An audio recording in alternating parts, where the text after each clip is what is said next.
Hello everyone. We are starting a new series of current gems as our initiative to provide a daily current affairs to the students who are preparing for competitive exams. Friends, हमारी ये series को शुरू करने से पहले I would like to request you कि हमारे channel को लाइक कीजिए, सब्सक्राइब कीजिए और ज़्यादा से ज़्यादा अपने दोस्तों में भी शेयर करें. Right, we are starting with the first episode of our current jams with the Sarla band. आपको जानकर थोड़ा सा सरप्राइज हुआ होगा that we are starting it with Sarlaben. Yes. Now, what is Sarlaben? So, Sarlaben is Amul's AI assistant for 36 lakh milk producers. Friends, 12th February 2026 के Indian express newspaper में एक बहुत ही इंटरेस्टिंग स्टोरी छपी है जिसमें you can see the CM of Gujarat that is Bhupendra bhai Patel is standing on a podium जहां पे Amul AI का सिग्नेचर है. नाउ ये न्यूज़ सरप्राइजिंग क्यों है? आज तक हम लोग जो है एआई का यूज़ करते थे कहाँ पे? सोशल मीडिया पे, यूट्यूब पे. जनरेटिव एआई के अंदर हम लोग फोटो या वीडियो जनरेट करने के लिए एआई का यूज़ करते थे. हमें कुछ पैराग्राफ चाहिए तो उसके लिए हम एआई का यूज़ करते थे. आप लोगों ने न्यूज़ चैनल में एडिटिंग के अंदर एआई का यूज़ देखा होगा. But AI in dairy sector, yes, it is not know more a dream, it is a reality. कैसे? अमूल ने रिसेंटली अपना खुद का एक एआई लॉन्च किया है जिसका नाम उन्होंने दिया है सरलाबेन. राइट.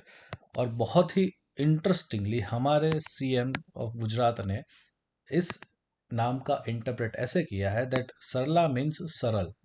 सरल यानी इंग्लिश में हम उसे सिंपल कहते हैं.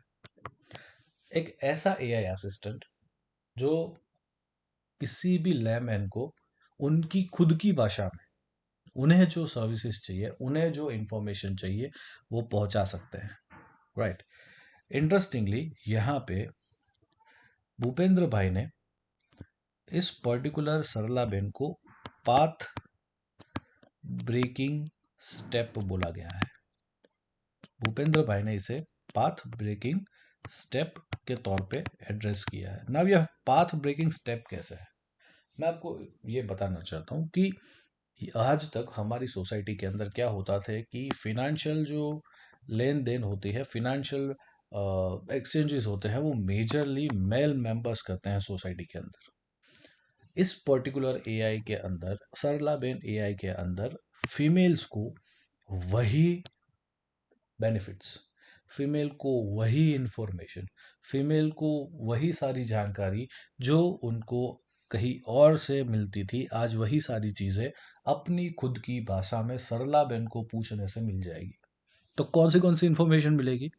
यहाँ पे आपको देखने को मिलेगा कि यू कैन सी दैट यहाँ पे हर एक पर्टिकुलर चीज़ है, जैसे कि फार्मर्स को क्या क्या यूज़ करना चाहिए, डेयरी सेक्टर में डेयरी को किस तरीके से आगे बढ़ाया जा सकता है, कैटल्स को किस तरीके से हैंडल करें ताकि वो ज़्यादा से ज़्यादा मिल्क प्रोवाइड करें, उनके लिए क्या खाना ज़रूरी है, उनकी हेल्थ कैसी है, आप जिस मिल्क को आपने कहीं पे सेल किया हुआ है या प्रोड्यूस किया हुआ है, उसका monthly, daily, yearly, by annually, annually सारे रिपोर्ट्स आपको सरला बेन एआई के पास से मिल जाएंगे.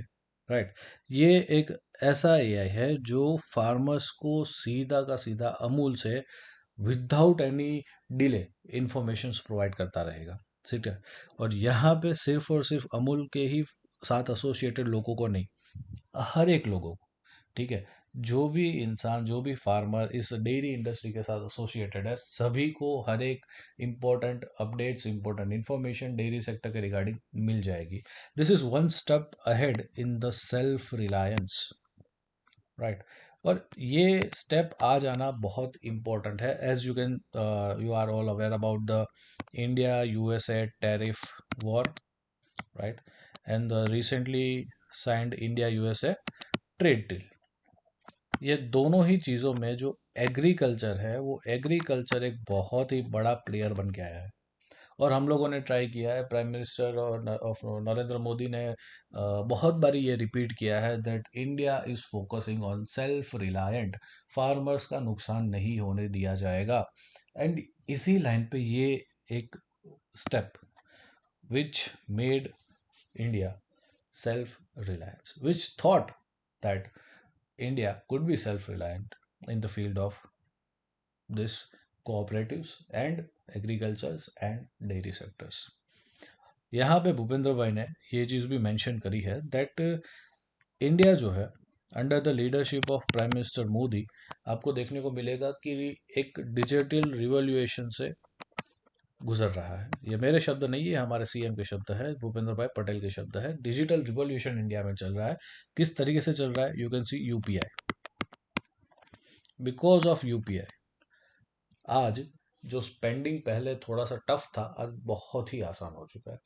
India is leading the world in the segment of digital payments. हम जितने डिजिटल पेमेंट्स ईयरली करते हैं, शायद ही पूरी दुनिया में कोई ऐसा कंट्री है जो उसके नज़दीक भी पहुंच पाए, right? So our digital payment transactions are way beyond anybody's imagination, and this is because of the acceptance of tools like Paytm, Bharat Pay या Bhim UPI etcetera etcetera, right? Amul की जब बात चल रही है तो अमूल का थोड़ा सा हिस्ट्री जान लेना बहुत ही ज़रूरी होता है कि 1946 में अमूल का जो फाउंडेशन था वो त्रिभुवन दास पटेल के हाथों हुआ था। बट अमूल को त्रिभुवन दास पटेल के नाम से कम और डॉक्टर वर्गीस कुरियन की वजह से ज़्यादा पहचाना जाता है। The reason behind that is कि doctor Varghese Kurien was the one जिसको फादर ऑफ वाइट रिवॉल्यूशन बोला जाता है। Father of white is what, जिसे हम श्वेत क्रांति कहते हैं, जहाँ पे आप लोगों को देखने को मिलेगा कि इंडिया जो कभी ना कभी बहुत ही पीछे था मिल्क प्रोडक्शन में, because of this Varghese Kurien, doctor Varghese Kurien की वजह से इंडिया के अंदर एक वाइट रिवॉल्यूशन चला और इतना प्रोडक्शन हुआ कि India slowly and gently become the exporter of milk, right? 1955 में अमूल ने एक्सपांड करते करते अपना एक खुद का बटर प्लांट लॉन्च किया जो पूरे इंडिया में आज धमाल मचा रहा है। Utterly butterly delicious, right? That Amul butter was launch in 1955. After that in 1973 Amul decided to expand, and Amul का जो मॉडल है वो मॉडल बना Gujarat cooperative milk marketing federation, right? Amul का जो नेटवर्क था, अमूल का जो मॉडल था, वो अब बना Gujarat cooperative milk marketing federation, right? तो अमूल का कौन सा मॉडल था? अमूल का बड़ा सिंपल मॉडल था। अमूल का मॉडल जो है वो थ्री टायर सिस्टम थी, थ्री टायर सिस्टम, जहाँ पे वी, डी और S. What is VDS? V stands for village, D stands for district and S stand for state. That means what कि विलेज लेवल पे होता था कलेक्शन, डिस्ट्रिक्ट लेवल पे होता था इसका प्रोसेसिंग मिल्क का, एंड एट स्टेट लेवल इसका marketing. Now this model was accepted by Gujarat cooperative societies, right? And this model empowered 36 lakh milk producers by the end of 2021। 36 lakh milk producers को अमूल की वजह से बेनिफिट्स मिले। They are economically uplifted, right? अब ये सारी चीज़ें आपको यहाँ पे जो 12 फरवरी का आर्टिकल जो यहाँ पे इंडियन एक्सप्रेस में छपा हुआ है जिसका टाइटल है सरलाबेन अमूल्स AI असिस्टेंट्स, उसमें मिल जाएगा। अब ये सारी बातें चल रही है, AI इतना चल रहा है, तो हमें थोड़ा सा ये भी देखना पड़ेगा दैट AI के अंदर इंडिया का क्या रोल है। सो AI जब आता है तो हमारे दिमाग में सबसे पहले ChatGPT, Gemini AI, Google, ये सारी चीज़ें आती हैं। But what we are missing is India AI mission, right? Which is closely associated for the and dedicatedly framed for the artificial intelligence capacity building in the country. Ministry of electronics and information technology ने 2024-25 के union budget में कहा था that we have to build a national AI strategy. हमें जब पूरा world AI की तरफ जा रहा है तो हमें भी डिजिटली आर्टिफिशियल इंटेलिजेंस के थ्रू आगे बढ़ना पड़ेगा, कॉम्पिटिटिव बनना पड़ेगा, right. And for that the government in 2024-25 ministry of electronics and information technology ने इंडिया एआई मिशन के लिए 551 CR जो है वो अलोकेट किए थे। Now this has an objective to enhance AI infrastructure. इनका एक ऑब्जेक्टिव था एआई इंफ्रास्ट्रक्चर को एनहेंस करना। इनका एक और ऑब्जेक्टिव था कि computing strategy and capacity, computing capacity को क्या करना, डेवलप करना, एआई कंप्यूटिंग कैपेसिटी को डेवलप करना, और साथ ही साथ ऐसा इंफ्रा बिल्ड करना जो एआई को कंप्यूटिंग कैपेसिटी में हेल्प कर सके, right. Under this the government has planned for national AI strategy and national AI portals। अब ये जो है वो टोटल 5 सेक्टर्स के लिए काम करने वाले हैं। First sector is health. As we all had gone through this covid, आप सबको पता होगा कि कैसे तरीके से कोविन करके ऐप बनाया गया था जिसमें हम लोग डिजिटली अपॉइंटमेंट बुक करते थे, हमारा सारा का सारा सर्टिफिकेट उसके ऊपर आ जाता था और हम उसके थ्रू हमारा हेल्थ रिकॉर्ड को मेंटेन करते थे, ट्रैक करते थे। हेल्थ में भी एआई लगाया गया था। Then we have finance. आप देख रहे हो डिजिटल पेमेंट्स इसका एक बहुत ही बड़ा मुद्दा है। रिटेलिंग, मैन्युफैक्चरिंग, राइट, और मोस्ट इम्पोर्टेंटली एग्रीकल्चर। अब ये जो फिफ्थ पिलर है इसी के अंदर क्या बनाया गया है, इसी के अंदर पूरा का पूरा आपका सरला एआई जो है उसे प्रमोट करने की बारी आती है। तो you can connect this Sarla AI with our India AI mission, right.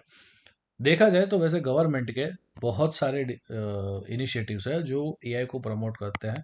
First है उसमें से डिजिटल इंडिया फर्स्ट, इसके बाद हमारा आता है make in India, then we have smart cities mission, right, then we have GI cloud जिसको बहुत ही डेडिकेटेडली मेघ राज नाम दिया गया है, हम इसे मेघरज भी कह सकते हैं। एंड लास्ट में importantly global India AI summit, right, जो एक एआई को लेके पूरे वर्ल्ड को एक कॉमन स्टेज पे लाने के लिए global India AI summit frame की गई है, राइट। इंटरेस्टिंगली अपकमिंग डेज में न्यू दिल्ली के अंदर भारत मंडपम में ग्लोबल एआई समिट का प्लान होने वाला है।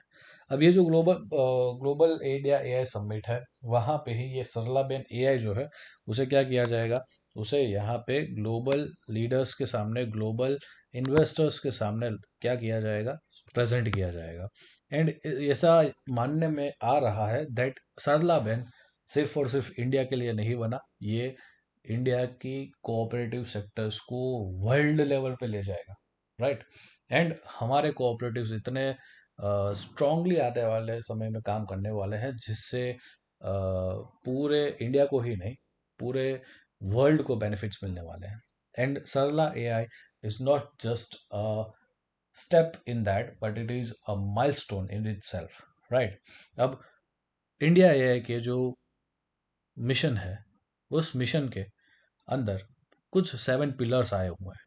वो हर एक पिलर्स के ऊपर हम आने वाले सेशन में डिटेल में बात करने वाले हैं। जब इतना कोऑपरेटिव कोऑपरेटिव हो रहा है so we have to think कि ऐसा तो क्या है कोऑपरेटिव्स में, राइट। सो मैं आपको ले जाना चाहता हूँ 2021 में।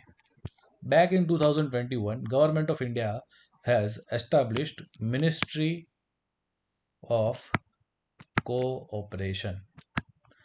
अब ये जो मिनिस्ट्री ऑफ कोऑपरेशन है इसके एक मिनिस्टर है जिनका नाम है अमित शाह, राइट। अमित शाह जी ने बहुत ही डेडिकेटेडली कोऑपरेटिव्स को संभाला हुआ है। उन्होंने कोऑपरेटिव्स को एक ही मुद्दे पे डेवलप किया था, दैट ग्रास रूट लेवल, कि जिसके साथ हर छोटा बड़ा इंडियन जुड़ा हुआ है, क्यों ना उसी सेक्टर को स्ट्रेंथन किया जाए. And on that based ministry of cooperation was framed, right. Seventh constitution amendment act in 2011, right, under article 19(1)(c), जहां पे कोऑपरेटिव्स का मेंशन है, जहां पे लोगों को ये आज़ादी दी गई है कि वो कोऑपरेटिव्स फ्रेम कर सकते हैं. ऑल्सो अंडर पार्ट 9B, यहाँ पे कोऑपरेटिव के स्टेटस को कोऑपरेटिव्स के स्टेटस को जो है वो कॉन्स्टिट्यूशनल स्टेटस दिया गया है. So cooperatives are now a constitutionally recognised body, right. ये कब की बात है? 97th कॉन्स्टिट्यूशन अमेंडमेंट एक्ट 2011 की. बट 2023 के अंदर, in 2023, multi state cooperative societies amendment act, multi state cooperative society amendment act लाया गया था. Why? To strengthen the governance and electoral process of cooperatives. ये बहुत ही डेडिकेटेडली लाया गया एक स्टेप है जो कि आपके कोऑपरेटिव्स को लीगल बैकिंग प्रोवाइड करता है. So we had a good amount of governance, we had a good procedures of election for the cooperatives, we have India AI mission, we have Sarlaben with us. So एक छोटा सा article जो कहीं कोने में है इंडियन एक्सप्रेस के, वो इतना छोटा नहीं जितना आप समझ रहे हैं. It's a big step forward towards the dominance of India in the world AI industry, right. And इसी एआई इंडस्ट्री को लेके भारत मंडपम दिल्ली के अंदर आने वाले टाइम में इंडिया एआई समिट ऑर्गेनाइज होने वाली है, right. So stay tune for getting the current jams at jamming level with me. Okay, so मिलते हैं अगले सेशन में एक नए टॉपिक के साथ. तब तक के लिए जय हिंद.